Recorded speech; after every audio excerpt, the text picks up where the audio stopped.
Hello everyone, welcome back to मुमतान world tutorial. और guys, इस वीडियो के अंदर हम चैप्टर नंबर 6 करेंगे। और ये चैप्टर नंबर 6 किसका है? क्लास 10th का। और इसका नाम है लाइफ प्रोसेसेस। ये बहुत इम्पॉर्टेंट चैप्टर है और काफ़ी बड़ा चैप्टर है, जिसको आपको ये वाला चैप्टर तो करके ही जाना है हर हाल में। एग्ज़ाम में अगर आप इस चैप्टर को छोड़ देते हो तो आपके बहुत सारे नंबर कट सकते हैं, क्योंकि लाइफ प्रोसेस में हमारी आधे से ज़्यादा बायोलॉजी इसी के अंदर आ जाएगी। तो लाइफ प्रोसेस चलो स्टार्ट करते हैं। इसको समझने के लिए सबसे पहले आपको क्या चीज़ समझनी है, यानी कोई भी चीज़, कोई भी पर्सन, कोई भी ऑर्गेनिज्म अलाइव है या नहीं है, ये कैसे पता लगता है? कौन डिसाइड करता है कि अगर ऐसा कुछ होगा तो उसको हम कह देंगे वो चीज़ अलाइव है, अगर ऐसा नहीं हो रहा तो हम उसको कह देंगे कि वो चीज़ अलाइव नहीं है? क्या ये ऐसा कुछ डिफाइंड कैरेक्टर होते हैं? जैसे कि अगर हम बोलें कि एक डॉग है, वो रनिंग कर रहा है, ठीक है, स्ट्रीट के अंदर भाग रहा है वो, तो क्या हम क्या कहेंगे इसको? ये अलाइव है या नॉन अलाइव है? ये अलाइव है, बिल्कुल भाग रहा है, दिख रहा है हमें।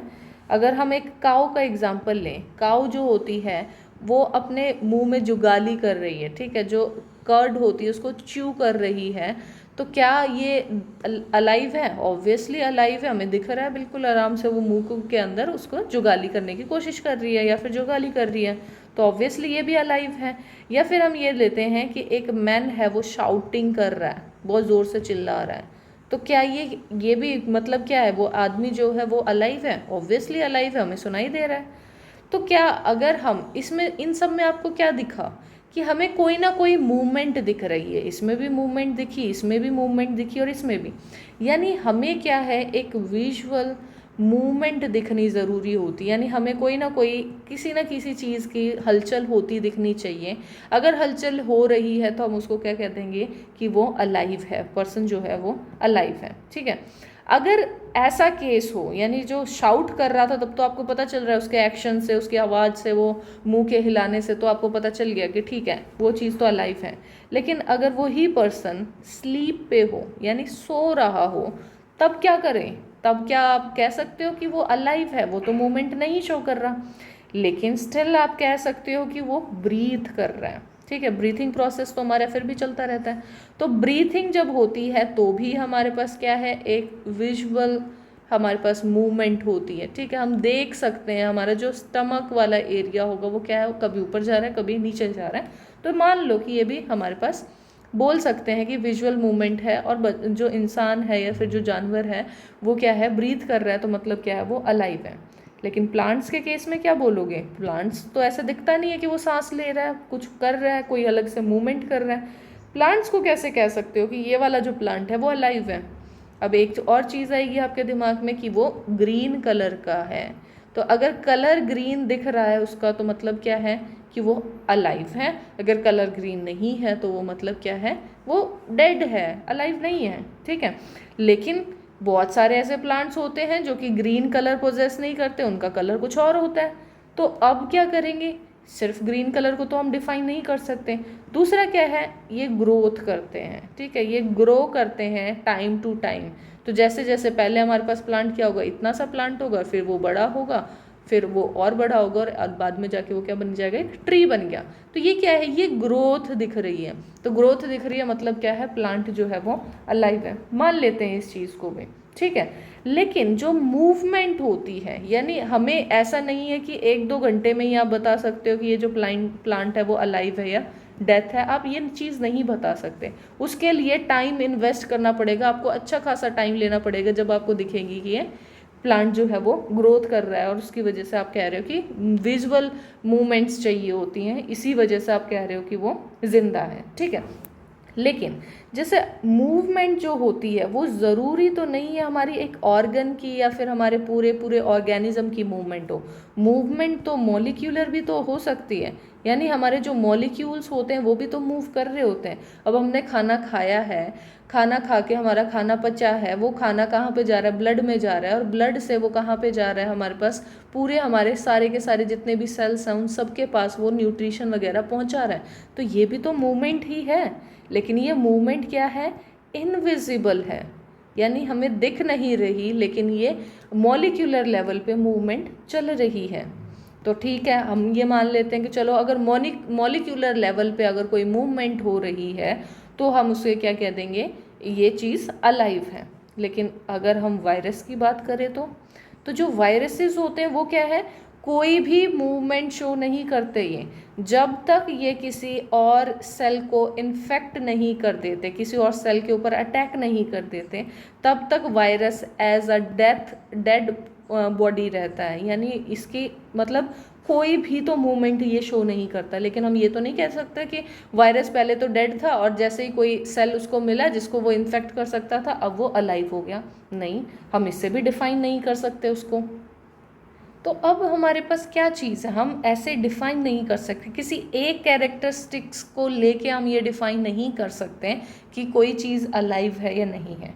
हमारी जो बॉडी होती है उसको लिविंग ऑर्गेनिज्म बनाए रखने के लिए, यानी लिविंग प्रोसेस होने के लिए, उसके लिए क्या होता है, एक वेल ऑर्गेनाइज्ड स्ट्रक्चर बना हुआ होता है, वेल ऑर्गेनाइज्ड स्ट्रक्चर होता है। ठीक है, अब ये वेल ऑर्गेनाइज्ड स्ट्रक्चर क्या है, यानी कि जैसे हमारा जो टिश्यू होता है, या फिर हम ये कहें कि हमारा जो स्ट्रक्चर होता है वो किससे बने होते हैं, ऑर्गन से बने हुए होते हैं। ठीक है, ऑर्गन किससे मिल के बना हुआ होता है, हमारा टिश्यू से मिलके बना होता है। टिश्यू के अंदर क्या चीज़ होते हैं, सेल्स होते हैं, और सेल्स क्या होते हैं, उसके फर्दर कोई और जो स्मॉलर कंपोनेंट्स जो होंगे हम उसको काउंट कर सकते हैं। तो ये क्या है, ये एक ऑर्गेनाइज्ड वे है कैसे हमारा जो लिविंग सेल्स होता है वो कैसे सरवाइव करता है, सारी सीक्वेंस चाहिए होती है उसको।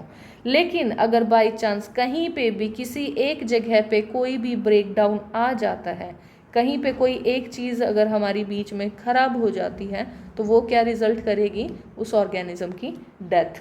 ठीक है, तो इस मैकेनिज्म को पूरा बनाए रखने के लिए, यानी जो ये ऑर्डर है उस ऑर्डर को प्रॉपर बनाए रखने के लिए हमें क्या चाहिए, रिपेयरिंग चाहिए होता है। ठीक है, रिपेयरिंग होता है, मेंटेनेंस होता है, ये वाले जो प्रोसेस होते हैं ये हमें टाइम टू टाइम चाहिए होते हैं। ठीक है, मेंटेनिंग प्रोसेस ये हमें टाइम टू टाइम चाहिए होते हैं, जिससे हमारा जो ये ऑर्डर है ये ब्रेक डाउन ना हो और जो पर्सन है वो लाइव रहे, वो मरे ना। ठीक है, तो इसीलिए हमें क्या करना पड़ता है, लाइफ प्रोसेस पढ़ने पड़ते हैं। यानी जो लाइफ प्रोसेस है वो यही है, कैसे हम अपनी बॉडी को रिपेयर करें, मेंटेन करें, जिससे हमारी बॉडी जो होगी वो हेल्दी रहे, कोई भी प्रॉब्लम उसके अंदर ना आए। अब जो ये लाइफ प्रोसेस है, मतलब लाइफ प्रोसेस क्या है, वो सारे के सारे प्रोसेस, उन सारे प्रोसेस को अगर हम जोड़ दें, जो किस में हेल्प कर रहे हैं, हमारे मेंटेनेंस वाली जो जॉब होती है, इस जॉब को बनाए रखने के लिए जितने भी प्रोसेस की रिक्वायरमेंट है वो सारों को कंबाइन कर दें, तो वो क्या बन जाता है, लाइफ प्रोसेसेस बन जाते हैं। और ये हमेशा चलते रहते हैं। यानी अगर आप नॉर्मली आप सिर्फ बैठे हो, नॉर्मली आराम से बैठे हो, कुछ नहीं कर रहे हो, या फिर आप सो रहे हो, या फिर आप रनिंग कर रहे हो, या आप कुछ भी कर रहे हो, वो साथ साथ चलते रहते हैं। ऐसा नहीं होता कि आप सो रहे हो तो हमारी बॉडी भी स्लीप पे आ गई है, वो मेंटेनेंस प्रोसेस जो होगा वो रुक जाएगा, बिल्कुल नहीं। आप कुछ भी कर रहे हो, वो अपने मॉलिक्यूलर लेवल पे अपना जो काम है वो चलता रहता है। तो इसी को हम क्या कहते हैं, लाइफ प्रोसेसेस बोलते हैं। ठीक है, लाइफ प्रोसेसेस जो ये मेंटेनेंस वाला जो काम है, उसको मतलब उसका मेन काम क्या होता है, हमें एक तो डैमेज जो होता है, जितने भी डैमेज होंगे उनको रिपेयर करने के लिए या फिर प्रिवेंट करने के लिए, कोई भी डैमेज आ रहा है। ठीक है, साथ में कोई भी ब्रेक डाउन हो, कहीं पे भी कोई प्रोसेस के अंदर कोई ब्रेक डाउन आ रहा है, उस ब्रेक डाउन को ख़त्म करने के लिए, प्रिवेंट करने के लिए, कि वो जो सीक्वेंस, जो ऑर्डर हमारा चल रहा था, जैसे ऑर्गन से टिश्यू था, टिश्यू से सेल था, तो ये जो सीक्वेंस हमारा आराम से चल रहा था उसके अंदर कोई भी ब्रेक डाउन ना आ जाए, तो उसको बचाने के लिए, इसके लिए सबसे पहले सबसे ज़्यादा इम्पॉर्टेंट चीज़ क्या होती है, वो होती है एनर्जी, जो हमें ज़रूरत होती है। अब ये एनर्जी कहाँ से आएगी, एनर्जी आएगी हम जो फूड खाते हैं। ठीक है, जो भी फूड खा रहे हैं उसके अंदर जितना भी न्यूट्रिएंट होता है या फिर न्यूट्रिशन जो हम ले रहे हैं फूड से, वो क्या है, वो हमारी एनर्जी है, और यही एनर्जी हमें हेल्प करेगी बाकी पूरे फंक्शन को मेंटेन करने के लिए। अब फूड में ऐसा क्या चीज़ होता है, फूड क्या है, कार्बन बेस्ड जो मॉलिक्यूल्स होते हैं, कार्बन बेस्ड मॉलिक्यूल्स होते हैं, जो कि क्या प्रोवाइड करते हैं, हमें एनर्जी प्रोवाइड करते हैं। ठीक है, अब एनर्जी, जैसे सोर्स ऑफ एनर्जी हम क्या कह रहे हैं, फूड को बोल रहे हैं। तो ऐसा नहीं होता कि डायरेक्टली आपने एक रोटी खाई और वही रोटी क्या हो रही है कि हमारे ब्लड के अंदर रोटी घूम रही है, यहाँ रोटी घूम रही है, यहाँ पे हमारी सब्जी घूम रही है, यहाँ पे कुछ और घूम रहा है, ऐसा नहीं होता। यानी हमें क्या है, इसको ब्रेक डाउन करना है, उसको छोटे छोटे टुकड़ों में आप पहले तोड़ोगे, फिर उसका डाइजेशन करोगे, और डाइजेस्ट होने के बाद भी उसको क्या करोगे, ब्रेक डाउन, इतना अच्छे से ब्रेक डाउन करोगे कि फाइनली वो ऐसी चीज़ में कन्वर्ट हो जिससे हम एनर्जी को निकाल सकें, यानी एटीपी जनरेट हम उससे कर सकें। ठीक है, अब ये जो एनर्जी है ये तो ऐसा तो नहीं है कि हमें अभी अभी चाहिए, कि सिर्फ 2 घंटे के लिए चाहिए, हमने खाना खाया है, खाने को डाइजेस्ट करना है तो उसके लिए हमें क्या चाहिए, एनर्जी चाहिए, उसके बाद एनर्जी नहीं, हमें एनर्जी तो कॉन्टीन्यूस चाहिए होती है, एनर्जी तो हमारी कभी भी रुकनी नहीं चाहिए। तो ये कॉन्टीन्यूस सप्लाई जो होता है एनर्जी का, वो कैसे रह सकता है, सोर्स कहाँ से आता है कॉन्टीन्यूस एनर्जी का, वो सारा का सारा हमारा स्टोर्ड फॉर्म में होता है। यानी फूड जो होगा डाइजेशन करके ऐसा नहीं होता कि अभी की अभी जितना भी हमने खाना खाया है वो सारा का सारा एकदम से एनर्जी बनी और उस एनर्जी को यूटिलाइज कर दो, नहीं, ऐसा नहीं होता। फूड को ब्रेक डाउन किया जाता है और कुछ स्टोर करके भी रखते हैं हम कुछ खाने को, जिससे हमारे पास क्या होता है कि उसको हम यूटिलाइज कर सकते हैं बाद में, उस टाइम पे जब हमारे पास कोई और सोर्स नहीं है डायरेक्टली एनर्जी लेने का। तो हमारे पास नॉर्मली हमारे पास क्या है, कोई भी हमारे लिविंग स्ट्रक्चर होगा उसको मेंटेन करने के लिए भी हमें चाहिए और हमारी ग्रोथ के लिए भी चाहिए, यानी हम ग्रो कर रहे हैं, हमारे सेल जो होंगे वो डिवाइड कर रहे हैं, तो उनके लिए भी तो हमें एनर्जी चाहिए। तो वो सब चीज़ों के लिए हमारे कहाँ से आ रही है एनर्जी, फूड से आ रही है या फिर स्टोर्ड प्रोसेस से आ रही है। अब ये जो ब्रेक डाउन होता है, हम क्या मानते हैं कि ब्रेक डाउन किस में हो रहा है, डाइजेशन में? बिल्कुल नहीं, ब्रेक डाउन डाइजेशन में नहीं होता। हमारे पास जो मेन एनर्जी जब निकलेगी, यानी ब्रेक डाउन किसका हो रहा है, डाइजेशन के अंदर क्या होता है कि एंजाइम्स यूज़ होते हैं। एंजाइम्स जो होते हैं वो क्या करते हैं, उस फूड को थोड़ा सा तोड़ देते हैं, यानी इस टाइप में तोड़ देते हैं कि हमारे पास ऐसी फॉर्म आ जाती है जिस फॉर्म को हम डायरेक्टली यूटिलाइज कर सकते हैं, यानी उस फॉर्म को हम क्या है, ब्लड के अंदर ले सकते हैं, ब्लड के अंदर चला जाएगा। लेकिन अभी भी यानी हमारे पास जो ग्लूकोज है, ग्लूकोज अभी भी बना नहीं है, उसको बनाने के लिए या फिर ग्लूकोज से एटीपी लाने के लिए मेन चीज़ क्या है हमारे पास, हम ग्लूकोज को एनर्जी नहीं बोलते, हम क्या कहते हैं, एटीपी जितने बनेंगे वो एनर्जी है। तो ये एटीपी बनाया कहाँ से जाता है, रेस्पिरेशन प्रोसेस से किया जाता है। ठीक है, तो हमारे जो फूड होता है उससे ब्रेक डाउन करके एक सेलुलर नीड को फुलफिल करने के लिए जो प्रोसेस होता है वो हमारे पास क्या होता है, रेस्पिरेशन प्रोसेस होता है।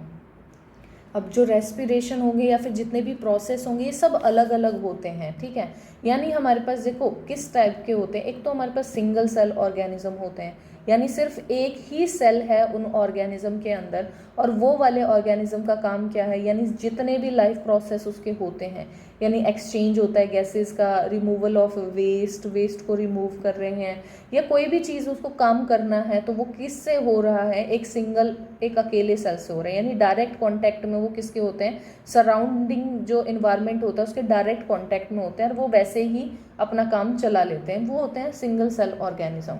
लेकिन हमारे पास मोस्टली हम जो अगर एनिमल्स की बात करें, अगर ह्यूमन बींग्स की बात करें, या फिर अगर हम प्लांट्स की बात करते हैं, तो ये सिंगल सेल नहीं है, ये क्या है, मल्टी सेलुलर ऑर्गेनिजम्स हैं। इनका कोई भी डायरेक्ट डायरेक्ट ऐसा नहीं होता कि हमारी जो बॉडी होती है, जैसे हम अपनी बॉडी की बात करें तो हमारी जो बॉडी है वो ऐसा नहीं है कि हम डायरेक्टली सांस कहाँ से ले रहे हैं, डायरेक्टली हमने यहीं से सांस ले लिया, नहीं, ऐसा नहीं होता कि डायरेक्टली हमने क्या किया, हमारी बॉडी से यहाँ से स्किन से हमने सांस ले लिया, या फिर हम कोई और हमें एक्सक्रीशन करना है तो हम कहीं से भी कर सकते हैं, ऐसा तो नहीं होता ना। एक प्रॉपर ऑर्गन होता है हर चीज़ के लिए, जैसे सांस के लिए हमारे पास क्या है, लंग्स हैं, तो लंग्स क्या है, ये इसका काम क्या होगा, सांस प्रोवाइड करवाना। बाकी हमारे पास क्या है, स्टमक होगा, इंटेस्टाइन है, बाकी चीज़ें हमारी वो क्या है, डाइजेशन में हेल्प कर रही हैं। तो ये सारी चीज़ें किस में होती हैं, मल्टी सेलुलर ऑर्गेनिज्म में होता है, जिसके अंदर जो सिंपल डिफ्यूजन वाला प्रोसेस होता है वो इतना वैलिड नहीं होता। यानी ऐसा नहीं है कि सिर्फ सिंपल डिफ्यूजन के थ्रू हम डायरेक्टली अपना सारा काम कर सकें, नहीं, हमारे जो इसके लिए हमारी बॉडी के अंदर क्या होने चाहिए, स्पेशलाइज्ड ऑर्गन्स होने चाहिए। हर काम को करने के लिए एक स्पेशलाइज्ड ऑर्गन या फिर स्पेशलाइज्ड टिश्यू प्रेजेंट होना चाहिए हमारी बॉडी के अंदर। ठीक है, अब इसके लिए हमारे पास क्या है, ठीक है, अब हमारे पास सेल तो पता चल गया, एक तो सिंगल सेल हो सकते हैं या फिर मल्टी सेलुलर ऑर्गेनिजम्स हो सकते हैं। अब न्यूट्रिशन आता है कि न्यूट्रिशन भी कौन सा एक ही तरीके का थोड़ी ना होता है कि सबने जो खाया वही एक ही रहेगा, नहीं, न्यूट्रिशन भी हमारा अलग अलग होता है। यानी न्यूट्रिशन इनटेक भी अलग होता है, उसको डाइजेस्ट करने का तरीका भी अलग होता है। जैसे नॉर्मली क्या है, हमने क्या किया, फूड लिया, फूड अंदर गया, खाना खाया, मतलब डाइजेशन हुआ, डाइजेशन से क्या हुआ, एनर्जी मिली, और इस एनर्जी को हमने यूज़ कर लिया ग्रोथ के अंदर या फिर डेवलपमेंट के अंदर, या फिर कोई भी हम प्रोटीन सिंथेसाइज कर रहे हैं बॉडी के अंदर, कोई भी हम काम कर रहे हैं, उन सब के लिए हमने ये एनर्जी यूज़ कर दी। ये तो कॉमन रहेगा सबके लिए। यानी न्यूट्रिशन का मेन काम तो न्यूट्रिशन का यही होता है ना, कि उस फूड को डाइजेस्ट करो और उससे एनर्जी निकाल लो, और वो एनर्जी हम यूज़ कर लें अपने जितने भी लाइफ प्रोसेस हों उनके लिए। टाइप्स पढ़ने से पहले जो न्यूट्रिशन कितने टाइप के होते हैं आप लोगों को इसका डिफरेंस पता होना चाहिए। यानी जो हमारे पास न्यूट्रिशन होता है और जो न्यूट्रिएंट होते हैं, इन दोनों के बीच में डिफरेंस होता है गाइस। ऐसा नहीं होता कि दोनों का मतलब सेम है। न्यूट्रिशन क्या है, ये एक ऐसा प्रोसेस है जिसके थ्रू हम क्या है, लिविंग ऑर्गेनिज्म रिसीव करते हैं अपना फूड मटेरियल। तो वो जो प्रोसेस होगा उसको हम क्या कहेंगे, न्यूट्रिशन बोलते हैं। न्यूट्रिएंट क्या होते हैं, ये ऐसे सब्सटेंस होते हैं जो कि हमें नरिशमेंट प्रोवाइड करते हैं, यानी एनर्जी जो प्रोवाइड करता है, वो वाले सब्सटेंस को हम क्या कहते हैं, न्यूट्रिएंट कहते हैं। तो इन दोनों के अंदर भी डिफरेंस होता है। अब सबसे पहले टाइप का जो हमारे पास न्यूट्रिशन आता है वो होता है ऑटोट्रॉफिक न्यूट्रिशन। ऑटोट्रॉफिक न्यूट्रिशन, नाम से ही पता चल रहा है, ऑटो का मतलब होता है सेल्फ। तो अगर वो खुद से अपना न्यूट्रिशन बना सकता है, अपना खाना बना सकता है, तो वो किसके कैटेगरी में आ जाएंगे, ऑटोट्रॉफिक न्यूट्रिशन की कैटेगरी में आ जाएंगे। तो इसके लिए हमें क्या ज़रूरत होती है, जब अगर आप खुद से खाना बना रहे हो, जैसे हमारे प्लांट्स होते हैं वो खुद से खाना बना लेते हैं, किस प्रोसेस से बनाते हैं, फोटोसिंथेसिस प्रोसेस से बनाते हैं, जिसके अंदर वो क्या करवाते हैं, इनका जो फोटोसिंथेसिस की सबसे इंपॉर्टेंट चीज़ है इसकी है इक्वेशन। जो हमने क्या लिया है, हमने क्या क्या कार्बन डाइऑक्साइड ली होती है, साथ में हमने क्या लिया होता है, कुछ वाटर लिया हुआ होता है। जब प्रेजेंस में, किस किस की प्रेजेंस में, क्लोरोफिल की प्रेजेंस में, प्लांट के अंदर क्या होना चाहिए, क्लोरोफिल होना चाहिए, और क्या होनी चाहिए, सनलाइट होनी चाहिए। ठीक है, देखो ज़रूरत क्या क्या है। कार्बन सोर्स तो एक चाहिए हमें, क्योंकि हमें आगे जाके क्या बनना है, ग्लूकोज बनाना है, C6H12O6 बनेगा। तो ये जो कार्बन आ रहा है वो कहाँ से, वाटर से कार्बन थोड़ी ना आता है, तो हमारे पास कार्बन कहाँ से आएगा, ये कार्बन सोर्स क्या होगा हमारा, कार्बन डाइऑक्साइड। कहाँ से लिया हमने, डायरेक्टली इन्वायरमेंट से ले लिया। वाटर, प्लांट वाटर कहाँ से लेता है, रूट के थ्रू, मतलब सॉइल से उसने रूट के थ्रू वो पानी ले लिया। तो कार्बन डाइऑक्साइड इंपॉर्टेंट है, फिर उसने क्या लिया, वाटर लिया, साथ में क्लोरोफिल। क्लोरोफिल कहाँ होता है, जैसे लीव्स होती हैं उनके अंदर जो ग्रीन पिगमेंट होता है उसको हम क्लोरोफिल बोलते हैं, तो वो होता है। और सनलाइट होनी ज़रूरत है, यानी सनलाइट क्या काम करती है, ब्रेक डाउन करती है वाटर मॉलिक्यूल का, जिससे हमारे पास हाइड्रोजन और ऑक्सीजन जो होंगे वो अलग अलग स्प्लिट हो पाते हैं। ठीक है, अब देखो ये हमारे पास क्या बन जाता है इससे, ये ग्लूकोज, ये आ गया ग्लूकोज, और ये हमारे पास साथ में हमारे पास क्या होती है, ऑक्सीजन। तो हमेशा प्लांट जो होते हैं वो ऑक्सीजन रिलीज करते हैं, और कुछ थोड़ा बहुत वाटर जो होता है वो कई बार तो ट्रांसपिरेशन में ही निकल जाता है, यानी उड़ जाता है, भाप बन जाती है जब वो लीव्स में से बाहर निकलता है। ठीक है, इस प्रोसेस को भी हम अच्छे डीपली पढ़ेंगे कि ट्रांसक्रिप्शन क्या होता है। सबसे पहले तो हम अभी यही देखते हैं कि फोटोसिंथेसिस जो प्रोसेस है उसके अंदर क्या क्या चीज़ हो रही है। क्लोरोफिल का काम क्या होता है, सनलाइट को ट्रैप करना। ठीक है, जो सनलाइट होती है उसको ट्रैप करके रखने का काम होता है क्लोरोफिल का, और इसका मेन काम क्या है, ट्रैप करके वो करेगा क्या, उस एनर्जी को यूज़ करेगा जिससे वो ब्रेक डाउन कर सके वाटर मॉलिक्यूल को, और हमारा बाकी का जो कंपाउंड है वो बना सके। ठीक है, इसके इम्पॉर्टेंट चीज़ जो है, यानी इसमें क्या क्या इवेंट्स होते हैं। पहला इवेंट्स क्या होगा, एब्जॉर्प्शन होगा। सबसे पहला इवेंट क्या होता है, एब्जॉर्प्शन ऑफ लाइट एनर्जी। जो भी लाइट की एनर्जी आ रही है उसको एब्जॉर्ब कर लिया जाएगा। कौन एब्जॉर्ब करेगा, वो करेगा हमारा क्लोरोफिल। ठीक है, जैसे अभी हमने बात की थी, क्लोरोफिल जो होगा वो उसको एब्जॉर्ब करेगा। दूसरा काम क्या होगा, अब जो ये लाइट एनर्जी होगी, यानी लाइट एनर्जी तो हमने ले ली, कहाँ से ली है, सन से ली है। अब ये लाइट एनर्जी को क्या करेंगे, कन्वर्ट करेंगे हम केमिकल एनर्जी के अंदर। ठीक है, और एनर्जी का लॉ तो आपको पता ही है, यानी it neither be create nor be destroy. तो हम इसको कन्वर्ट कर सकते हैं दूसरी फॉर्म में, लेकिन तोड़ नहीं सकते, ऐसे तो नहीं है ख़त्म कर दिया हम उस एनर्जी को, तो ये हमने कर दिया। दूसरा हमारे पास लाइट एनर्जी का काम क्या होता है, स्प्लिट करना। ठीक है, स्प्लिटिंग ऑफ वाटर, यानी जो वाटर मॉलिक्यूल्स होगा उसको तोड़ेंगे बीच से, उसको अलग अलग करते हैं, तो ये वाटर मॉलिक्यूल का स्प्लिटिंग। ठीक है, इतना समझ में आ गया। यानी अब ये क्या होगा, एक हाइड्रोजन और एक ऑक्सीजन के अंदर ये स्प्लिट हो गया। और क्या होता है इसके अंदर, एक और चीज़ होती है, यानी रिडक्शन भी होता है। रिडक्शन किसका हो रहा है, reduction of carbon dioxide. Carbon dioxide का रिडक्शन होगा और क्या बन जाएगा कार्बन डाइऑक्साइड से, कार्बोहाइड्रेट। तो यही तो है हमारा ग्लूकोज। ग्लूकोज क्या होता है, कार्बोहाइड्रेट होता है। तो कार्बोहाइड्रेट हमें यहाँ से मिलता है। तो ये 3 प्रोसेस या 3 इवेंट्स या 3 स्टेप आप बोल सकते हो जो फोटोसिंथेसिस प्रोसेस के अंदर होती हैं, जो कि हर एक जो ऑटोट्रॉफिक न्यूट्रिएंट वाले जो प्लांट्स होते हैं, एनिमल्स होते हैं, ऑर्गेनिजम्स होते हैं, वो कर सकते हैं। ठीक है, अब देखो, अगर हमने ये कार्बोहाइड्रेट था वो बना लिया, अब ये कार्बोहाइड्रेट ऐसा तो नहीं है कि जैसे हमने ये बनाया ऐसे कैसे इसमें से एटीपी निकालो और हमें अभी ही अभी चाहिए सब कुछ, सारी एनर्जी अभी चाहिए और उसके बाद हमारी बॉडी जो होगी वो विदाउट एनर्जी हो जाएगी। नहीं, हमें तो इसको स्टोर करके रखना पड़ेगा, यानी कुछ तो ऐसी चीज़ हो जिसको स्टोर कर सकें जब हमारे पास उस टाइम पे एट अ टाइम हमारे पास एनर्जी की रिक्वायरमेंट थी, और उस रिक्वायरमेंट को पूरा करने के लिए हम उस स्टोर्ड एनर्जी या स्टोर्ड कंपाउंड में से एनर्जी हम निकाल सकें। तो किस फॉर्म में स्टोर होती है, स्टार्च के फॉर्म में स्टोर होती है। ठीक है, किसके अंदर, प्लांट्स के अंदर। प्लांट्स के अंदर हमेशा स्टार्च के फॉर्म में स्टोर होगी। लेकिन अगर यही चीज़ अगर हम एनिमल के केस में देखें कि हमारी स्टोर किस फॉर्म में हो रही है, तो एनिमल्स के अंदर होती है ग्लाइकोजन के अंदर। तो ये गाइस बहुत इंपॉर्टेंट है, ये चीज़ आपको याद रखनी है। ग्लाइकोजन किस में होता है, एनिमल्स में, और प्लांट्स में क्या होता है, हमारा स्टार्च होता है जो स्टोर्ड फॉर्म होती है, या फिर हम इसको क्या कह सकते हैं, रिजर्व्ड एनर्जी होती है। ठीक है, अब देखो हमारे पास जो एक लीफ होती है वो स्ट्रक्चर कैसा होता है। लीफ के अंदर हमारे पास कुछ ऐसा स्ट्रक्चर दिखता है आपको। ठीक है, और हमारे पास क्या है, ये ब्लेड टाइप का दिखता है। ठीक है, ये हमारे पास ये क्या है, हमारे पास लेमिना भी बोलते हैं इसको, लेमिना भी बोल सकते हैं, और हम इसको लीफ ब्लेड भी बोल सकते हैं, यानी जो पत्ते का जो पीछे वाला पोर्शन होता है ना, इसकी बात कर रहे हैं, जो पीछे वाला पोर्शन।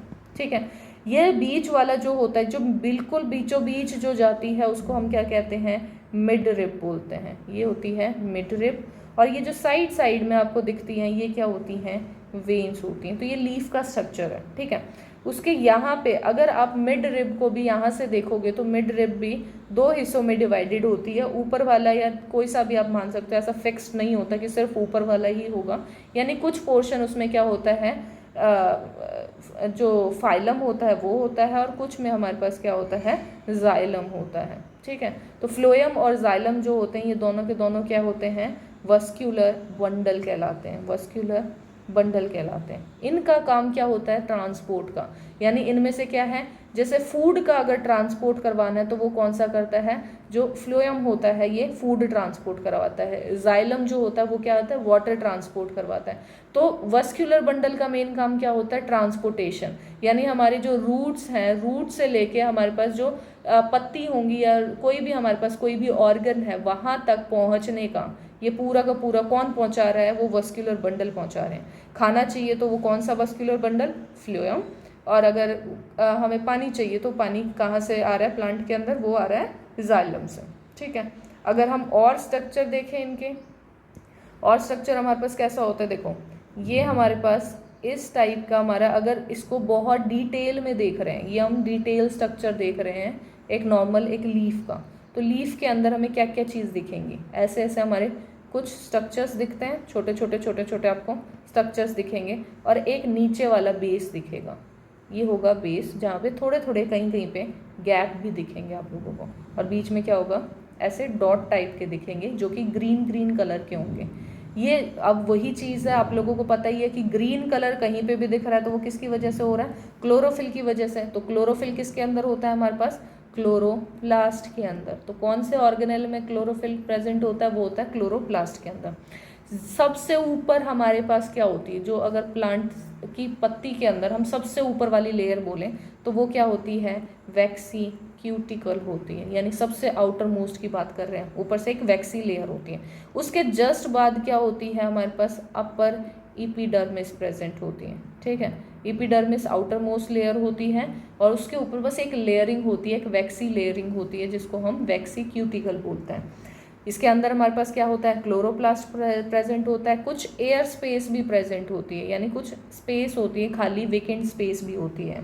और ये क्या है, ये क्या दिख रहे हैं आपको, ये जो छोटे छोटे आपको दिख रहे हैं ये क्या हैं, गार्ड सेल्स होते हैं। गार्ड सेल्स का काम क्या होता है कि जो स्टोमेटा है उसको ओपन करना है या क्लोज करना है। और ये जो नीचे वाले हमारे सेल्स हैं, जो नीचे वाले आपको दिख रहे हैं, ये क्या है, लोअर एपिडर्मिस है, लोअर एपिडर्मिस। तो अपर एपिडर्मिस ऊपर होता है, लोअर एपिडर्मिस कहाँ, नीचे होगा। यहाँ पे हमारे पास ये वाला जो हिस्सा है ये क्या है, स्टोमेटा है। यहाँ पे क्या है हमारे पास, स्टोमेटा प्रेजेंट है। अब स्टोमेटा का स्ट्रक्चर कैसा होता है, देखो ये हमारे पास स्टोमेटा कुछ इस हिसाब का दिखता है नॉर्मली, ठीक है। ये ऐसा ऐसा सा हमारे ये लीफ का स्ट्रक्चर हो जाएगा, ये हमारे पास लीफ आ गई, ठीक है। देखो अब हमारे पास जो स्टोमेटा होगा वो ओपन भी होता है और वो क्लोज भी होता है। तो ओपन होगा तो ऐसा कुछ दिखेगा जब हमारे पास जो स्टोमेटल पोर होता है वो खुला है, स्टोमेटल पोर जो है वो खुला है। यानी अभी खुलता किस लिए है, जिससे जो गैस होती है वो उसका एक्सचेंज प्रॉपरली हो सके, तो इसलिए स्टोमेटल पोर होते हैं जो कि वो ओपन हो जाता है। क्लोज हो जाएगा तो हमारे पास ये क्या है, यही वाली जो ये वाली लाइनिंग है वो काफ़ी पास आ जाएगी, एक दूसरे के बिल्कुल पास हो जाएगी। तो हमारे पास अब क्या बन गया, ये वाला जो स्ट्रक्चर होगा ये अब बंद हो गया। यानी हमारे पास ऐसा अगर हो जाता है तो ये क्या है, बंद हो गए, स्टोमेटा पोर जो होगा वो क्लोज हो गया। इसके अंदर जो ये साइड वाले दिख रहे हैं ये क्या है हमारे पास, गार्ड सेल्स। और गार्ड सेल्स का काम क्या होता है, ये चीज़ देखना कि कब इसको खोलना है और कब इसको बंद करना है। यानी हमारी जो भी हमारे सेल होंगे उसको कब ज़रूरत है, जैसे फोटोसिंथेसिस कर रहा है तो तब हमें क्या है, एक्सचेंज, गैस के एक्सचेंज की ज़रूरत है, तो उस टाइम पे हम क्या करेंगे, ये ओपन कर लेंगे। जब नहीं ज़रूरत तो उसको क्या करेंगे, क्लोज कर लेंगे, ठीक है। और ये जो आपको छोटे छोटे दिख रहे हैं ये क्या है हमारे पास, क्लोरोप्लास्ट प्रेजेंट होते हैं, ठीक है। और क्लोरोप्लास्ट में क्या होता है, क्लोरोफिल, जो कि ग्रीन कलर का दिखता है। अब देखो जो ये हमारा फोटोसिंथेसिस होता है, ये प्रोसेस के अंदर देखो हमने क्या क्या चीज़ बोली। एक तो बोली हमें कार्बन डाइऑक्साइड की ज़रूरत होती है जो बाहर से लेता है। वाटर तो हमें पता ही होता है कि प्लांट जो होता है वाटर तो लेगा ही लेगा, तो वाटर को हम इतना कंसीडर नहीं कर रहे हैं, अभी इतना फोकस वाली ज़रूरत नहीं है। दूसरा हमारे पास क्या है, क्लोरोफिल ज़रूरी होता है। क्लोरोफिल भी ऑलरेडी प्रेजेंट है प्लांट में, तो हमें इतना ध्यान देने की ज़रूरत नहीं है, ठीक है, ये भी होगा। हमारी मेन इंपॉर्टेंट चीज़ जो बाहर से आ रही है वो क्या चीज़ आ रही है, एक तो सनलाइट, एक कार्बन डाइऑक्साइड की। ये दोनों चीज़ इंपॉर्टेंट होती हैं किसी भी ऑटोट्रॉफिक न्यूट्रिशन को पूरा करने के लिए। तो ये चीज़ यानी सनलाइट होनी चाहिए और कार्बन डाइऑक्साइड। अब सनलाइट का अगर हम एक एक्सपेरिमेंट करके देखें तो उसमें हमने क्या किया, एक प्लांट लिया, ठीक है। उस प्लांट को हमने कुछ टाइम के लिए क्या करा, एक डार्क रूम के अंदर रख दिया। यानी ऐसा रूम था जिसके अंदर कोई भी लाइट, कहीं से भी कोई सोर्स नहीं था लाइट का, तो जिसकी वजह से जितना भी हमारे पास स्टार्च यानी स्टोर्ड फॉर्म जो थी उसकी, वो सारा का सारा यूज्ड अप हो गया, सारे के सारा हमने यूज़ कर लिया, यानी उस प्लांट ने उसको यूज़ कर लिया। अब उसको क्या करो, आप थोड़े टाइम के लिए सनलाइट के अंदर रख दो। यानी हमने क्या किया, कुछ टाइम के लिए, क्या हमने 1-2 दिन के लिए या 2 या 3 दिन आप मान लो, 3 दिन तक आपने उसको अलग हटा के रखा, तो क्या होगा, आपने इसमें पैच दिखना स्टार्ट हो जाएंगे। यानी हमारे पास क्या होगा, थोड़ा थोड़ा येलोपन सा आना शुरू हो जाएगा पत्तियों में, वो इतनी ग्रीन नहीं रहेंगी। जब हमने इसको सनलाइट के अंदर रखा तो सनलाइट के बाद उसमें क्या होगा कि आपको काफ़ी बड़ा बड़ा सा दिखेगा। यानी ये वाला हिस्सा, ऐसा जो कुछ हिस्सा दिखेगा जो काफ़ी ग्रीन होगा, और बाकी हिस्सा अभी ग्रीन नहीं हुआ, वो येलोइश रहेगा।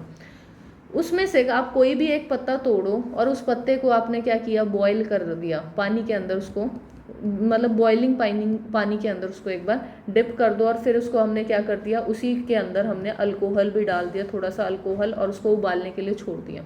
थोड़े टाइम के बाद आप देखोगे, यानी उसके अंदर अगर आप कोई भी आयोडीन सॉल्यूशन डाल दोगे, कोई भी आयोडीन सॉल्यूशन आप उसके अंदर डाल दो, कुछ ही ड्रॉप डालनी है, ठीक है, कुछ ही ड्रॉप, कुछ मिनट के लिए आप डाल दो उसमें। थोड़े टाइम के बाद आप देखोगे कि वहाँ पे हमारे पास जहाँ जहाँ पे ग्रीन था वो क्या हो गया, वो एरिया हमारे पास कैसा बन गया, ब्लू ब्लैक कलर आ गया।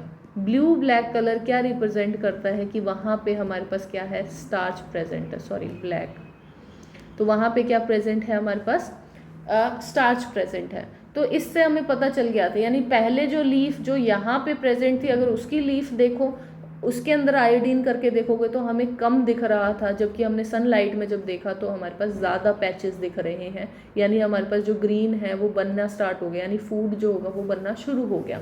तो स्टार्च जो है वो फूड ही है, यानी स्टोर्ड फॉर्म है, और आयोडीन ने उसको कंफर्म कर दिया।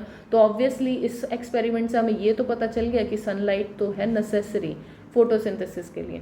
अब बात आती है कार्बन डाइऑक्साइड की, क्या कार्बन डाइऑक्साइड भी नेसेसरी है? बिल्कुल है। तो उसके लिए हमने क्या किया, एक अलग से एक और एक्सपेरिमेंट किया। यानी इसमें हमने क्या लिए, 2 प्लांट लिए, ये हमारे पास एक प्लांट है और ये हमारे पास दूसरा प्लांट है, ठीक है। दो प्लांट लिए, सेम साइज, सेम स्पीसीज, हर चीज़ सेम ली, और इनको हमने एक जार के अंदर ऐसे बंद करके रख दिया। जार को नीचे से सील कर दिया, इसमें वैसलीन वगैरह लगा के हमने इसको प्रॉपरली सील कर दिया, एयर टाइट बना रखा है कि कोई भी हवा आनी जानी नहीं चाहिए। इनमें से एक में हमने क्या किया, एक बाउल रखा और उस बाउल के अंदर हमने, या फिर वॉच ग्लास मान लो आप, वॉच ग्लास के अंदर हमने क्या रख दिया, पोटेशियम हाइड्रोक्साइड, ठीक है। ये हमने इसके अंदर, एक के अंदर डाल दी, दोनों के अंदर नहीं डाली, और उसको ना सनलाइट के अंदर रख दिया। यानी सूरज अपना प्रॉपर अपना काम कर रहा था, उसने अपनी पूरी रेडिएशन दोनों को दी। लेकिन क्या हुआ, किसी किसी के अंदर तो खाना बना और किसी में नहीं बना। अब ये कैसे पता चला, तो सेम वही आयोडीन सॉल्यूशन, इसका पत्ता तोड़ा काफ़ी टाइम बाद, इसका पत्ता तोड़ा तो उन्होंने देखा कि उसके अंदर स्टार्च की क्वांटिटी कितनी है, और फिर वही चीज़ यहाँ से पत्ता तोड़ा और फिर देखा कि उसकी स्टार्च की क्वांटिटी कितनी है। तो कैसे पता चला कि हमारे पास कार्बन डाइऑक्साइड ज़रूरी है, क्योंकि पोटेशियम हाइड्रोक्साइड का क्या काम है, ये एब्जॉर्ब कर लेगा जितना भी हमारे पास एक्सेस में, जितना भी कार्बन डाइऑक्साइड वहाँ पे प्रेजेंट होगा, अंदर की साइड प्रेजेंट होगा, वो सारा का सारा किसने एब्जॉर्ब कर लिया, पोटेशियम हाइड्रोक्साइड ने कर लिया। जिसकी वजह से ये वाला जो प्लांट की लीफ होगी, उसके अंदर जो स्टार्च होगा वो कम होगा, स्टार्च की क्वांटिटी जो होगी वो कम होगी, क्योंकि फोटोसिंथेसिस वो नहीं कर पाया, क्योंकि कार्बन डाइऑक्साइड असेंशियल चीज़ है, ठीक है। और इस वाले ने कर लिया, क्योंकि हमारे पास इसके अंदर जितनी भी कार्बन डाइऑक्साइड बची थी जो एयर की थी, उसने वो वाली एयर की भी कार्बन डाइऑक्साइड को यूज़ करके फोटोसिंथेसिस किया। अब ऐसा नहीं होता कि प्लांट सिर्फ और सिर्फ वाटर कार्बन डाइऑक्साइड से ही काम चला लेता है, नहीं, उसको क्या क्या चीज़ चाहिए होती है, उसे नाइट्रोजन भी चाहिए होता है, उसे वाटर भी चाहिए होता है, उसको फॉस्फोरस भी चाहिए होता है, यानी हर एक अमाउंट की चीज़ें चाहिए होती हैं। जो हम न्यूट्रिशन या फिर मिनरल्स आप बोलते हो ना, कि जो सॉइल के अंदर प्रेजेंट होते हैं और प्लांट एब्जॉर्ब करते हैं, ये सारी चीज़, आयरन होता है, मैग्नीशियम होता है, ये सारी चीज़ वो सॉइल से लेता है, ठीक है। क्या बनाने के लिए इसको इतनी सारी चीज़ें क्यों चाहिए, क्योंकि इनको प्लांट्स को क्या बनाना होता है, प्रोटीन बनाना होता है, और सिर्फ कार्बोहाइड्रेट या फिर सिर्फ कार्बन डाइऑक्साइड से हम प्रोटीन नहीं बना सकते। प्रोटीन के लिए हमें नाइट्रोजन तो चाहिए ही चाहिए, तो नाइट्रोजन इसलिए इंपॉर्टेंट है। वाटर क्या है, ब्रेक डाउन के लिए इंपॉर्टेंट है। फॉस्फोरस भी अपना काम कर रहा है, आयरन अपना काम कर रहा है, तो ये सारी चीज़ें भी हमारा जो प्लांट होता है वो एडिशनली लेता है। तो ये रहा हमारे पास जो ऑटोट्रॉफिक न्यूट्रिशन था उसका। इस वीडियो में बस इतना ही है गाइस। नेक्स्ट वीडियो के अंदर जो होलोजोइक होता है, ठीक है, हमारे पास और भी अभी न्यूट्रिशन हमारा पूरा नहीं हुआ, ये चैप्टर थोड़ा लंबा है, टाइम काफ़ी लगेगा। होलोजोइक न्यूट्रिशन होता है या सेप्रोफाइटिक न्यूट्रिशन होता है, यानी हेट्रोट्रॉफिक जो न्यूट्रिशन चलेगा उसके अंदर भी कई सारे तरीके के न्यूट्रिशन आते हैं, और ये काफ़ी इंपॉर्टेंट है। ये मैं नेक्स्ट वीडियो के अंदर इसको कवर करूँगी, ठीक है। तो thank you guys for watching this video.